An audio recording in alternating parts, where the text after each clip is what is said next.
सबसे बड़ी खबर के साथ सूत्रों के हवाले से ये बड़ी खबर, हरियाणा में चुनाव की तारीख नहीं बदलेगी। विधानसभा चुनाव की तारीख में बदलाव नहीं होगा। ये सूत्रों के हवाले से खबर सामने आ रही है। 1 अक्टूबर को ही हरियाणा में मतदान होगा। 4 अक्टूबर को मतगणना की जाएगी। बीजेपी इनेलो ने तारीख में बदलाव की मांग की थी। पत्र लिखा गया था चुनाव आयोग को। चुनाव आयोग की तरफ से इसको लेकर बैठक भी हुई थी, मंथन इसमें हुआ था। लेकिन उसके बाद अब खबर यही कि हरियाणा में चुनाव की तारीख में कोई बदलाव नहीं होगा। 1 अक्टूबर को ही हरियाणा विधानसभा चुनावों में वोट डाले जाएंगे। विधानसभा चुनाव की तारीख में देखिए कोई बदलाव नहीं होगा। सूत्रों के हवाले से ये खबर, 1 अक्टूबर को ही हरियाणा में मतदान किया जाएगा। 4 अक्टूबर को मतगणना की जाएगी। बीजेपी इनेलो की तरफ से तारीख में बदलाव को लेकर मांग की गई थी और पत्र लिखा गया था चुनाव आयोग को इसको लेकर।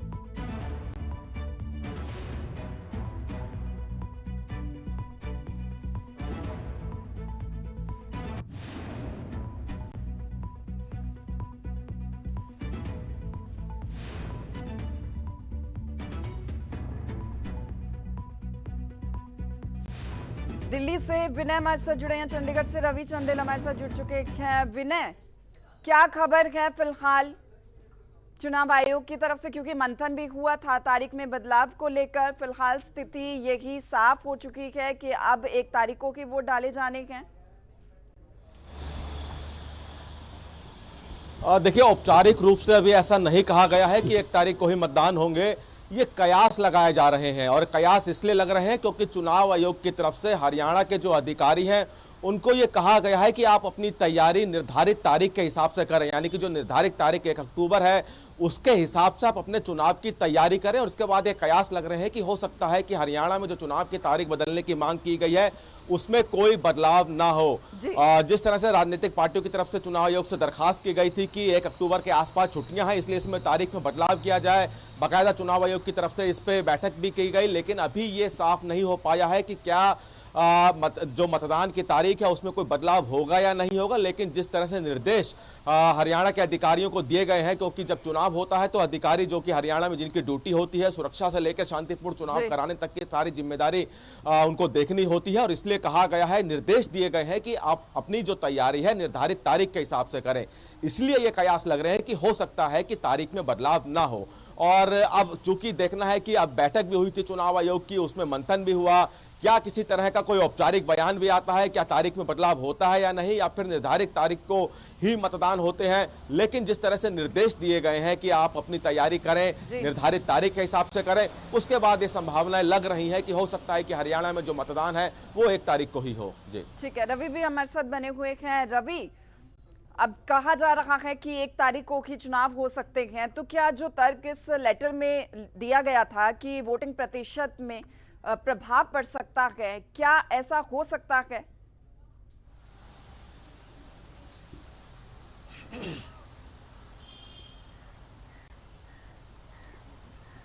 रवि, आवाज सुन पा रहे हैं आप मेरी?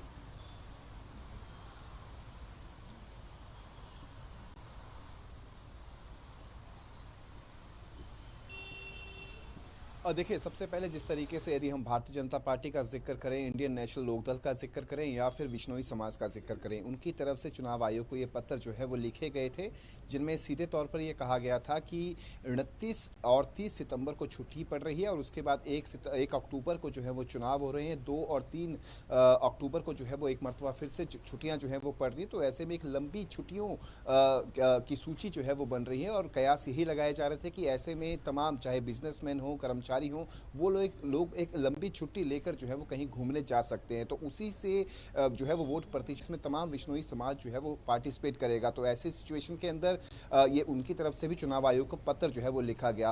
तो दूसरी तरफ अब जिस तरीके से बैठकें हुई, बैठकों के बाद जो है वो मंथन किया गया, बैठक में पूरे तरीके से मंथन हुआ, लेकिन अभी तक आधिकारिक तौर पर बयान जो है वो चुनाव आयोग का सामने नहीं आया। तो वहीं दूसरी ओर यदि हम हरियाणा के मुख्य निर्वाचन अधिकारी पंकज अग्रवाल का जिक्र करें तो उनकी तरफ से तमाम जिला निर्वाचन अधिकारी अधिकारियों को आदेश दे दिए गए हैं कि वो 1 अक्टूबर और 4 अक्टूबर यानी कि 1 अक्टूबर जिस दिन मतदान होगा और 4 अक्टूबर जिस दिन मतगणना होगी, इनके हिसाब से तैयारियां जो हैं वो शुरू कर दें। साथ ही साथ 1 अक्टूबर को जिस तरीके से जिस दिन मतदान होता है उस दिन ड्राई डे जो है वो घोषित किया जाता है। तो 1 अक्टूबर को ड्राई डे जो है वो फिलहाल जिस तरीके की नोटिफिकेशन जो जारी हुई है उसी आधार पर 1 अक्टूबर को ड्राई डे जो है वो घोषित किया जाए।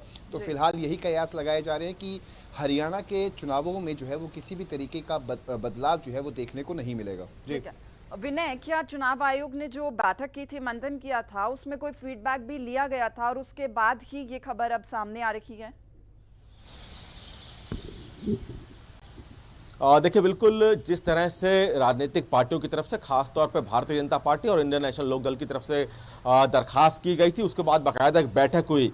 अब इस बैठक को लेकर हालांकि किसी तरह का बयान या औपचारिक बयान सामने नहीं आया है, लेकिन जिस तरह से हरियाणा के अधिकारियों को तैयारी करने के निर्देश दे दिए गए हैं, यानी कि साफ कहा गया है कि 1 अक्टूबर जो निर्धारित तारीख थी उसके हिसाब से आप अपनी तैयारी करें, इसीलिए ये संभावनाएं और ज्यादा बढ़ गई है कि तारीखों में बदलाव ना हो।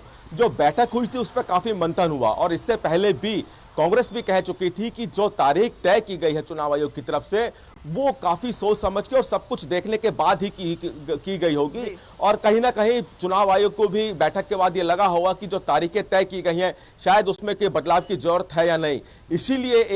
इसीलिए जो अधिकारी हैं हरियाणा के उनको ये निर्देश दिए गए हैं कि आप अपनी तैयारी 1 तारीख के हिसाब से जारी रखें।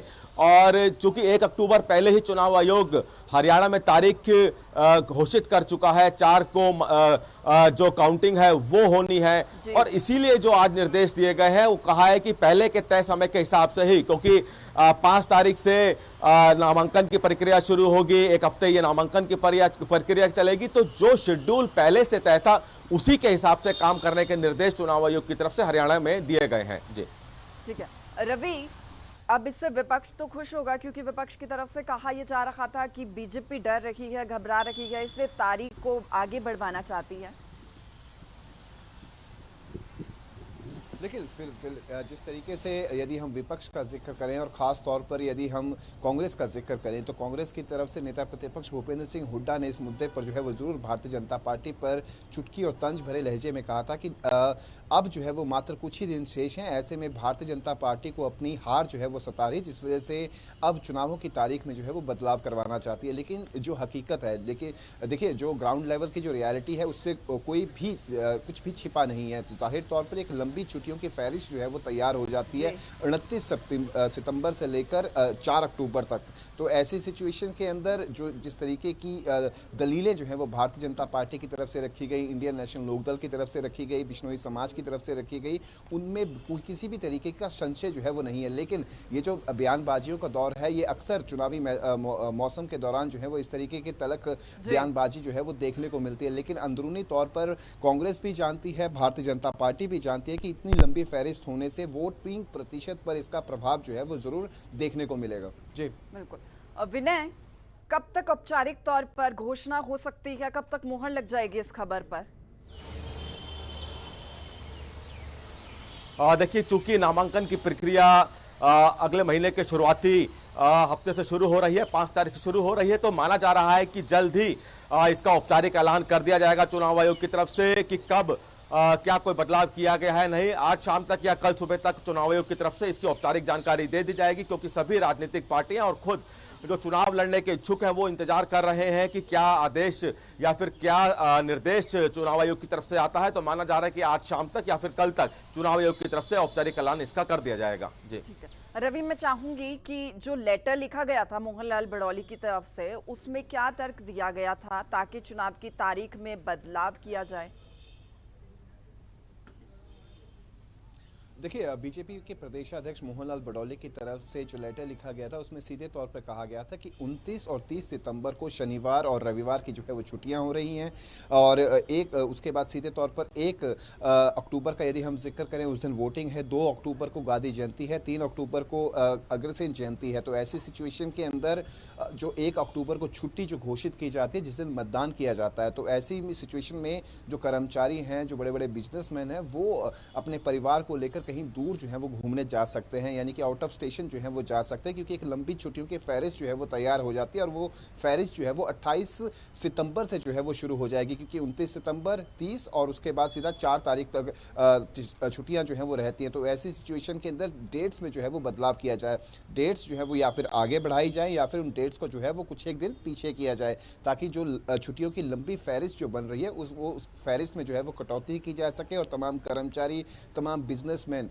जो इस लिहाज से जो है वो सोच रखते हैं कि अब एक लंबी छुट्टियां पड़ रही हैं, तो ऐसे में आउट ऑफ स्टेशन जो है वो घूमने जाया जा सकता है, तो उस पर जो है वो कहीं ना कहीं नकेल जो है वो कसी जा सके और तमाम लोग जो है वो इस लोकतंत्र के सबसे बड़े पर्व में जो है वो अपनी मौजूदगी जो है वो दर्ज करवाएं। साथ ही साथ जिस तरीके से ये जो पत्र लिखा गया था, पत्र लिखने के यही उनका मूल मंत्र था, और साथ ही साथ जिस तरीके से यदि हम चुनाव आयोग का जिक्र करें, चुनाव आयोग भी अधिक से अधिक संख्या में जो है वो जिस भी इलाके के अंदर, जिस भी राज्य में वोटिंग हो रही है वहाँ पे ये अपील की जाती है लगातार, चाहे एडवर्टीजमेंट्स के माध्यम से, print media, electronic media, social media, हर मीडियम से जो है वो प्रचार प्रसार करने की कोशिश जो है वो चुनाव आयोग की रहती है, ताकि लोगों के अंदर एक मैसेज जो है वो स्प्रेड किया जा सके कि अधिक से अधिक संख्या में लोग जो है वो इस लोकतंत्र के सबसे बड़े पर्व में अपने मत का जो है वो प्रयोग करें। तो उस लिहाज से भी मोहनलाल बडौली का ये जो पत्र था काफ़ी महत्वपूर्ण था, न सिर्फ मोहनलाल बडौली का बल्कि इंडियन नेशनल लोकदल का और बिश्नोई समाज का भी।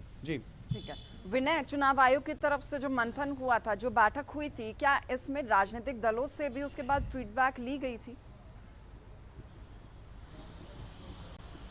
देखिए, राजनीतिक दलों की तरफ से हालांकि कोई फीडबैक नहीं लिया गया था। जो लेटर इंडियन नेशनल लोकदल और भाजपा और बिश्नोई समाज की तरफ से लिखा गया था, उसके आधार पर संज्ञान लिया था चुनाव आयोग ने और उसके आधार पर यह इंटरनल बैठक हुई थी।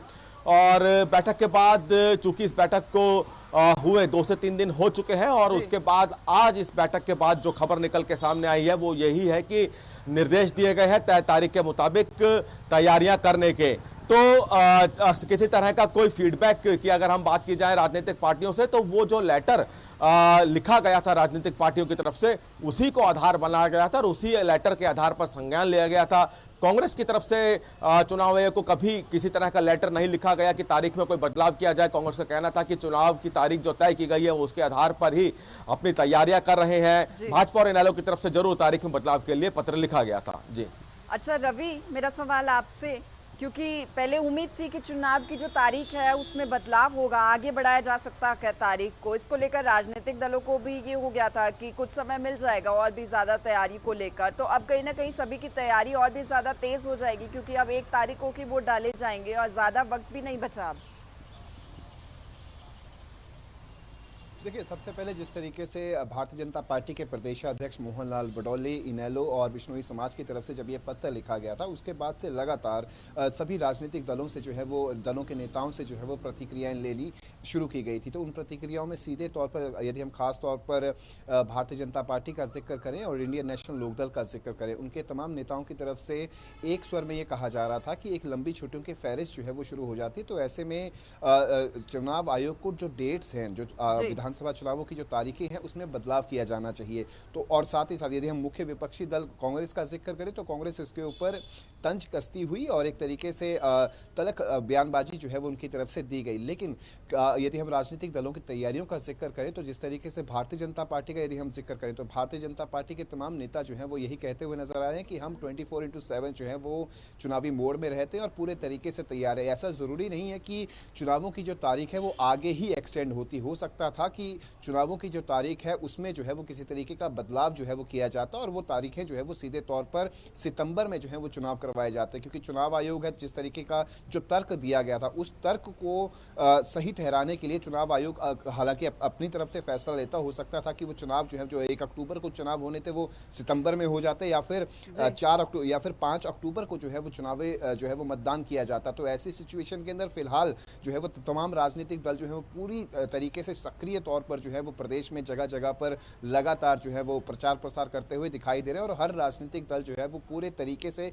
तैयार है। चाहे वो चुनाव जो डेट्स हैं उसमें किसी भी तरीके का बदलाव होता है तब भी जो है वो तमाम राजनीतिक दल जो है वो पूरे तरीके से तैयार है। चाहे डेट्स जो है वो सितंबर में होती हैं या फिर अक्टूबर में है, उससे जो है वो किसी भी तरीके का कोई फर्क जो है वो नहीं पड़ने वाला। हालांकि इसके ऊपर बयानबाजी जरूर जो है वो देखने को मिलेगी, लेकिन जिस तरीके से जो तैयारियां जिस स्तर पर लगातार तैयारियां जो है वो तमाम राजनीतिक दलों द्वारा की जा रही है, ऐसी सिचुएशन के अंदर ये कहना कि कोई इससे जो है वो कोई बड़ा इम्पैक्ट जो है वो देखने को मिलेगा, ऐसा कुछ भी देखने को नहीं मिलेगा। उल्टा ये जरूर होगा कि यदि किसी तरीके से बदलाव किया जाता है तो वोटिंग परसेंटेज जो है वो जरूर बढ़ेगा। जी ठीक है।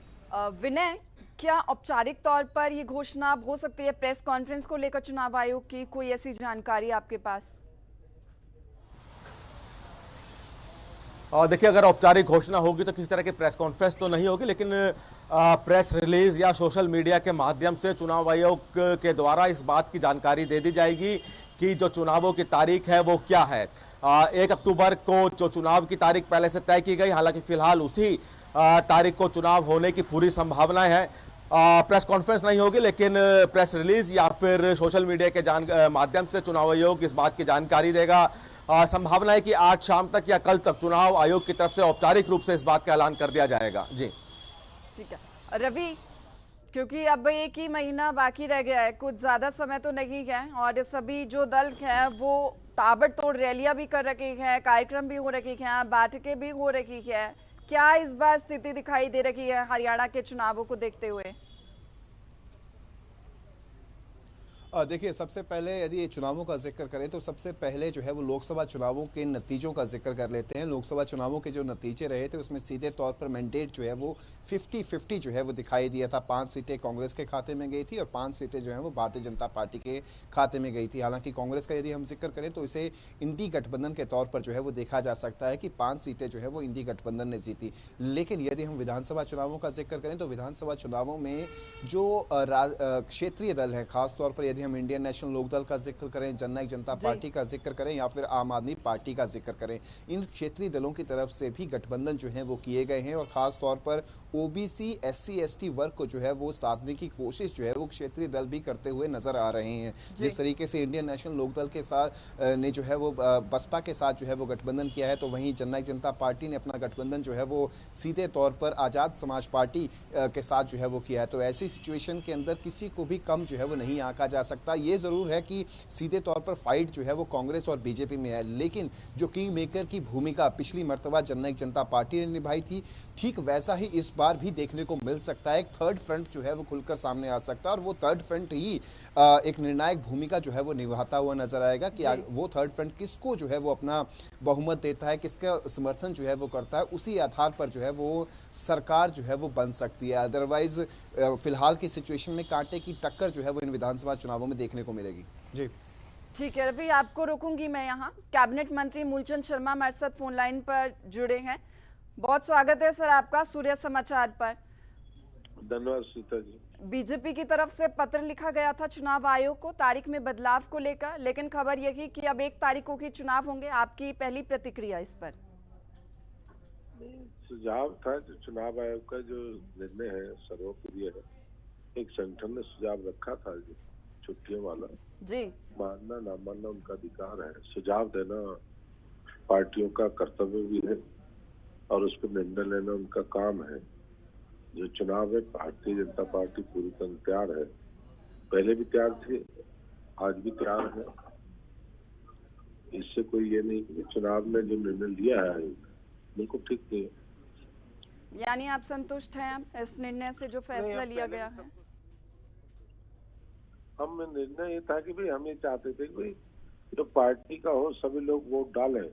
इस तरह की होता है कि छुट्टियों में लोग बाहर जाते हैं, तो इस तरह से जो निर्णय लिया है चुनाव आयोग ने जो लिया निर्णय ठीक है, उसके लिए कोई ये नहीं है। सुझाव था पार्टियों ने, तो सुझाव रखा था वो हर एक का दायित्व भी।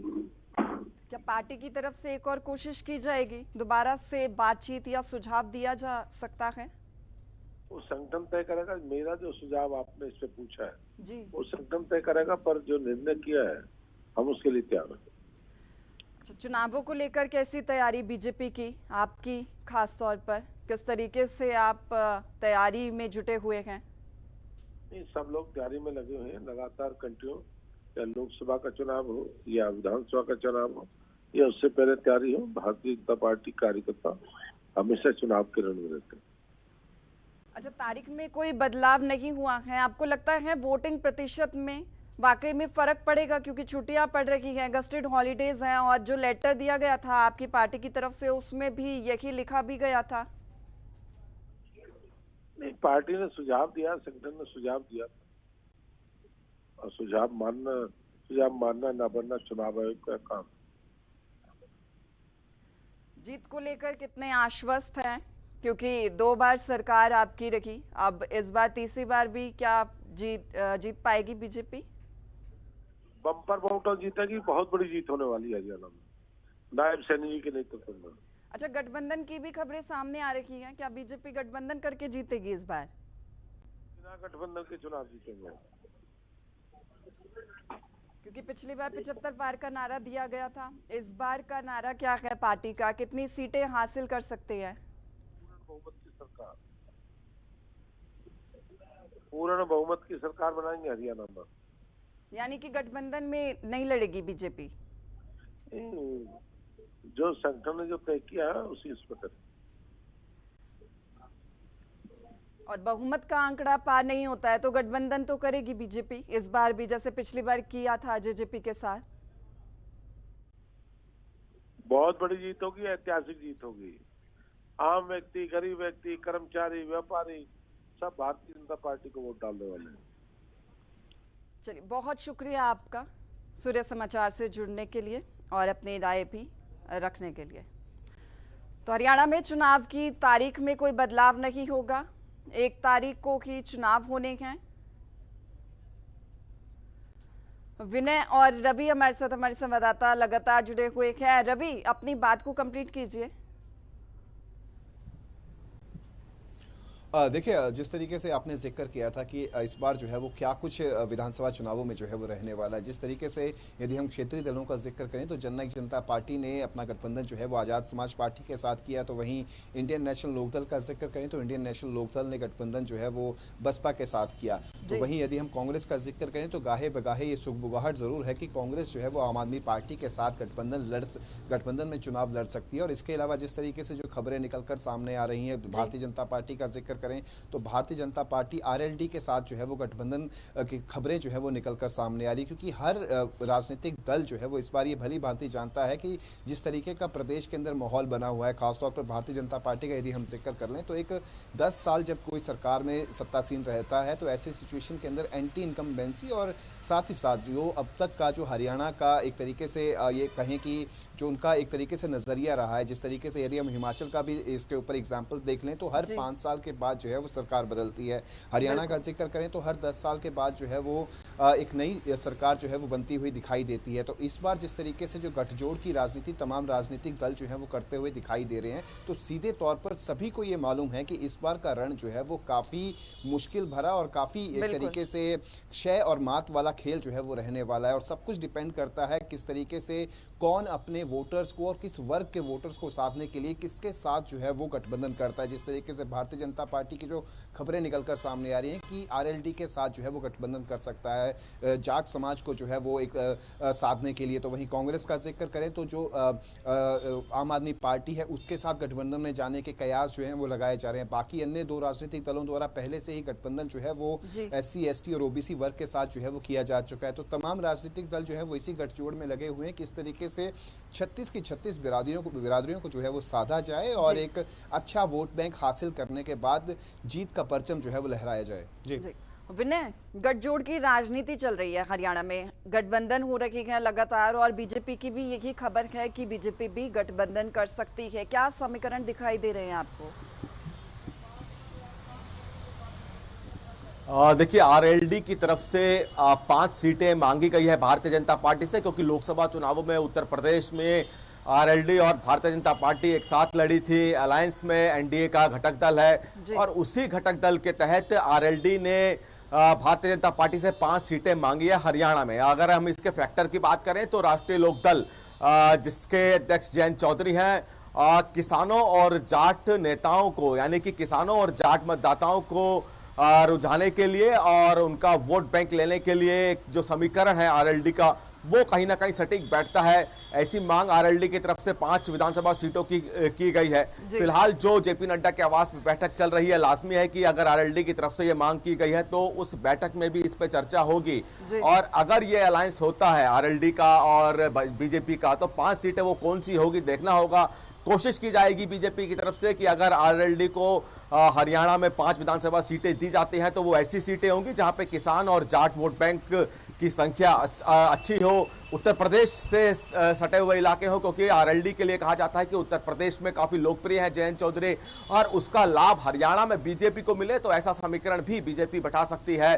5 सीटें यहां पे आरएलडी की तरफ से मांगी गई है, उस पर भी जरूर बीजेपी की तरफ से विचार किया जाएगा, क्योंकि बीजेपी साफ कह चुकी है कि हर सूरत में बीजेपी तीसरी बार हरियाणा में सरकार बनाएगी और उसके लिए तमाम चाहे गठजोड़ हो, तमाम बैठकें हो, वो हर तरह से संभव प्रयास बीजेपी कर रही है।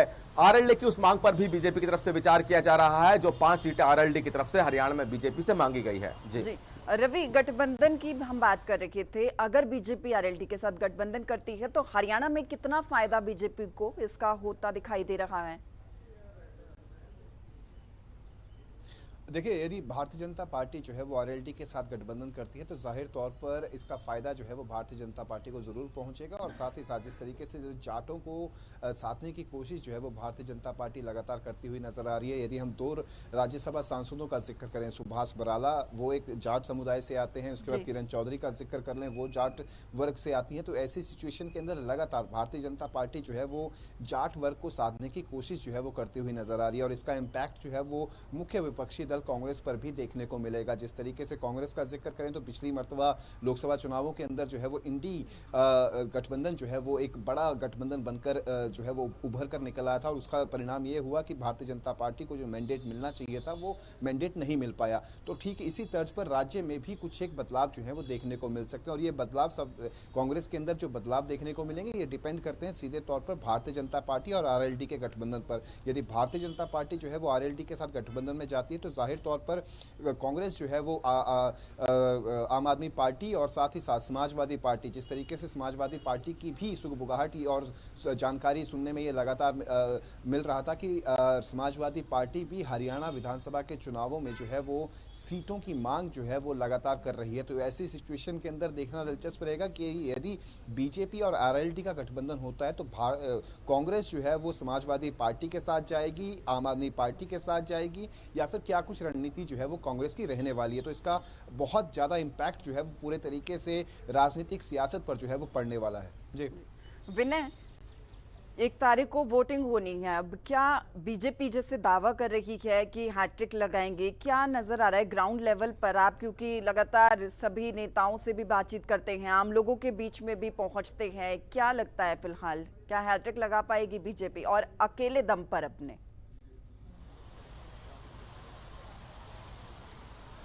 देखिए, जीत के दावे चाहे बीजेपी हो चाहे कांग्रेस हो, तमाम राजनीतिक पार्टियां कर रही हैं, और यही दावा जो बीजेपी कर रही है सरकार बनाने का, वही दावा कांग्रेस और कहीं ना कहीं इंडियन नेशनल लोकदल और जननायक जनता पार्टी भी कर रही है। क्योंकि चुनावी माहौल है, ऐसे में राजनीतिक पार्टियों के जो दावे हैं वो करना लाजमी है, लेकिन किसकी राह कितनी आसान होगी ये अभी कहना मुश्किल है, क्योंकि अभी 1 तारीख को मतदान है। हरियाणा की जनता जो अपना मन वोट करने का है उस पर अभी, चूंकि अभी राजनीतिक पार्टियों की रैलियां होनी है, बड़े बड़े नेताओं को हरियाणा में रैलियां करनी है, उन रैलियों का, उन बड़े नेताओं की बातों का कितना असर हरियाणा की जनता पे पड़ता है, इस पर भी ये तमाम रुझान का रुख रहने वाला है। इसलिए जो पार्टियां दावा कर रही हैं सरकार बनाने का, चाहे वो बीजेपी हो, कांग्रेस हो, जननायक जनता पार्टी अपने आप को किंग मेकर की बात कर रही है, तो इंडियन नेशनल लोकदल एक बार फिर से सत्ता में आने की बात कर रही है। बहुत तो तमाम पार्टियों के जो दावे हैं। विनय,